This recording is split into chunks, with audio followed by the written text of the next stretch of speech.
Hello students, इस video में हम लोग पढ़ेंगे टाइप्स ऑफ केमिकल रिएक्शन, यानी केमिकल रिएक्शंस के कितने टाइप्स होते हैं। तो अगर फर्स्ट टाइप की बात करें केमिकल रिएक्शन की, तो फर्स्ट टाइप पढ़ते हैं combination reaction. Combination reaction combination reaction क्या होता है, जैसे नेम से क्लियर है। कॉम्बिनेशन मतलब क्या होता है, कंबाइन होना, जुड़ना। जब भी टू या more than two reactant combine करके सिंगल प्रोडक्ट बनाते हैं तो उस रिएक्शन को हम बोलते हैं कॉम्बिनेशन रिएक्शन। जैसे मान लो हमने टू रिएक्टेंट लिया, एक लिया ए और दूसरा लिया बी। ये दोनों रिएक्टेंट कंबाइन करके सिंगल प्रोडक्ट बनाए ए बी, तो हम बोलेंगे कौन सा रिएक्शन है, कॉम्बिनेशन रिएक्शन। जैसे हमने थ्री रिएक्टेंट लिया, एक लिया ए, एक लिया बी और एक लिया सी।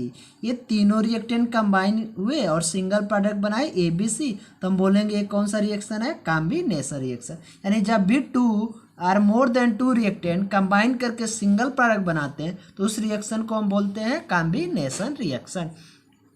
जैसे एग्जाम्पल की बात करें कॉम्बिनेशन रिएक्शन की, तो हम कैल्शियम ऑक्साइड लेते हैं, इसे वाटर में डिजॉल्व करते हैं तो प्रोडक्ट बनता है कैल्शियम हाइड्रोक्साइड। तो हम देख रहे हैं कि टू रिएक्टेंट है, कंबाइन करके सिंगल प्रोडक्ट बनाए तो कौन सा रिएक्शन हुआ, कॉम्बिनेशन रिएक्शन। कैल्शियम ऑक्साइड को हम सॉलिड स्टेट में लेते हैं, H2O लिक्विड स्टेट में होता है और कैल्शियम हाइड्रोक्साइड एक्वस स्टेट में। एक्वस स्टेट मतलब ये सॉल्यूशन फॉर्म में होता है। कैल्शियम ऑक्साइड को हम क्विक लाइम भी बोलते हैं, क्विक लाइम। और कैल्शियम हाइड्रोक्साइड को हम सेलेक्ट लाइम भी बोलते हैं, सेलेक्ट लाइम। ठीक है, कुछ और एग्जांपल देखें हम कॉम्बिनेशन रिएक्शन के। तो ठीक है, देखो हमसे एग्जाम में कभी कभी ये भी क्वेश्चन पूछता है कि ये रिएक्शन है ना, इस रिएक्शन का ऑब्जर्वेशन बताओ। यानी इस रिएक्शन को अगर आप कर रहे हो लैब में तो आप क्या ऑब्जर्व करोगे। ठीक है, तो इस रिएक्शन का ऑब्जर्वेशन ये होता है कि इस रिएक्शन को हम जिस भी कंटेनर में कराते हैं ना, उस कंटेनर में जो टेम्परेचर होता है वो रेस्ट हो जाता है, यानी टेम्परेचर इंक्रीज होने लगता है। जैसे मान लो कि ये रिएक्शन है, इस रिएक्शन को मैं बीकर में करा रहा हूँ। ठीक है, तो ये बीकर है, इस बीकर में हमने H2O लिया। ठीक है, तो जब बीकर में H2O लेंगे तो बीकर का टेम्परेचर नॉर्मल रहेगा, लेकिन जब इसमें हम बाहर से कैल्शियम ऑक्साइड अगर हम डिजॉल्व करेंगे तो जैसे जैसे कैल्शियम ऑक्साइड इसमें डिजॉल्व करते जाएंगे इसका टेम्परेचर जो है इंक्रीज होने लगेगा और ये बीकर जो है गर्म होने लगेगा। ठीक है, तो ये टेम्परेचर इंक्रीज क्यों होता है, क्योंकि इस रिएक्शन में हीट निकलती है, हीट का इवोल्यूशन होता है, इसलिए यहाँ टेम्परेचर इंक्रीज होती है। तो इस रिएक्शन का ऑब्जर्वेशन ये है कि इस रिएक्शन को हम जिस भी कंटेनर में कराएंगे ना, उस कंटेनर का टेम्परेचर इंक्रीज हो जाएगा। टेम्परेचर क्यों इंक्रीज होगा, क्योंकि इस रिएक्शन में हीट निकलती है, हीट इवॉल्व होती है। ठीक है, इस रिएक्शन में हीट निकलती है। तो इस रिएक्शन को हम कॉम्बिनेशन रिएक्शन के साथ साथ एक्जोथर्मिक रिएक्शन भी बोलते हैं। एक्जोथर्मिक रिएक्शन क्यों बोलते हैं, क्योंकि इस रिएक्शन में हीट निकलती है। ऐसे रिएक्शन जिसमें हीट निकलती है, हीट इवॉल्व होती है, उस रिएक्शन को हम एक्जोथर्मिक रिएक्शन बोलते हैं। तो ये रिएक्शन कॉम्बिनेशन रिएक्शन के साथ साथ एक्जोथर्मिक रिएक्शन का भी एग्जाम्पल है, क्योंकि इस रिएक्शन में हीट निकल रही है। कुछ और कॉम्बिनेशन रिएक्शन का अगर हम एग्जाम्पल देखें तो कार्बन लेते हैं, इसको ऑक्सीजन के साथ बंद करते हैं तो प्रोडक्ट बनता है कार्बन डाइऑक्साइड। तुम देख रहे हैं टू प्रोडक्ट है कंबाइन करके सिंगल प्रोडक्ट बनाए, टू रिएक्टेंट है, ये टू रिएक्टेंट कंबाइन हुए सिंगल प्रोडक्ट बनाए तो ये कौन सा रिएक्शन हुआ, कॉम्बिनेशन रिएक्शन। इस रिएक्शन में भी हीट निकलती है। ये कॉम्बिनेशन रिएक्शन के साथ साथ एक्जोथर्मिक रिएक्शन का भी एग्जाम्पल है, क्योंकि इसमें हीट निकल रही है।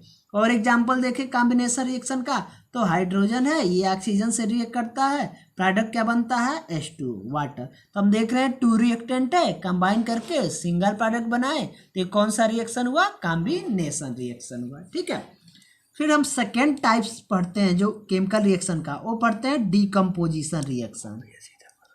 पढ़ते हैं हम डीकम्पोजिशन रिएक्शन।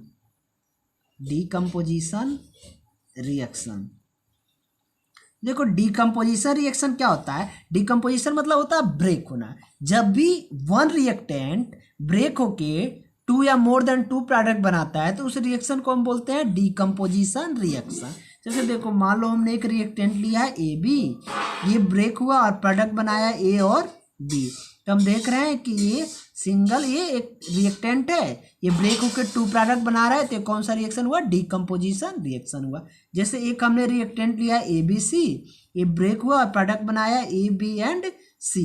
तो हम देख रहे हैं कि ये सिंगल रिएक्टेंट है, ये ब्रेक होके 3 प्रोडक्ट बना रहा है, तो कौन सा रिएक्शन हुआ? Decomposition reaction.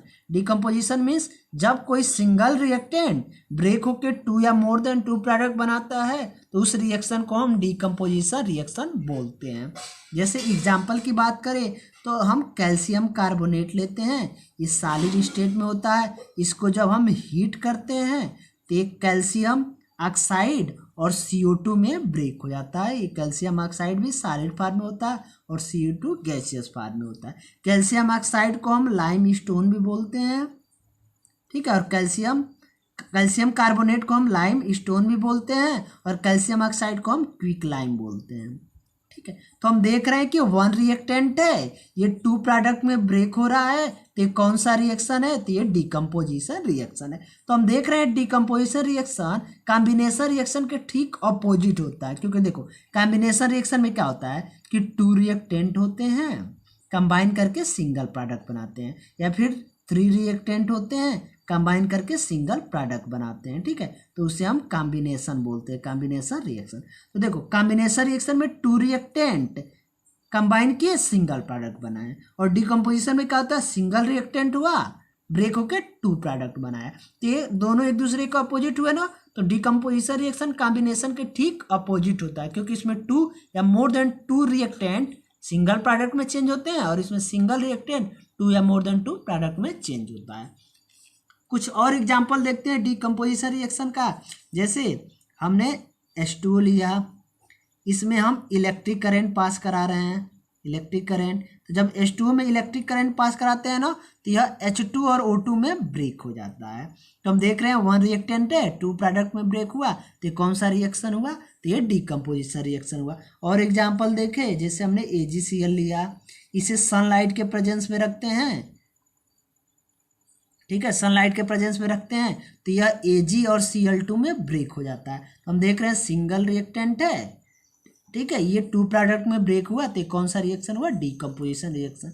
AgCl को हम सॉलिड फॉर्म में लेते हैं, तो Ag सॉलिड फॉर्म में बनता है और Cl2 जो होता है गैसियस स्टेट में बनता है।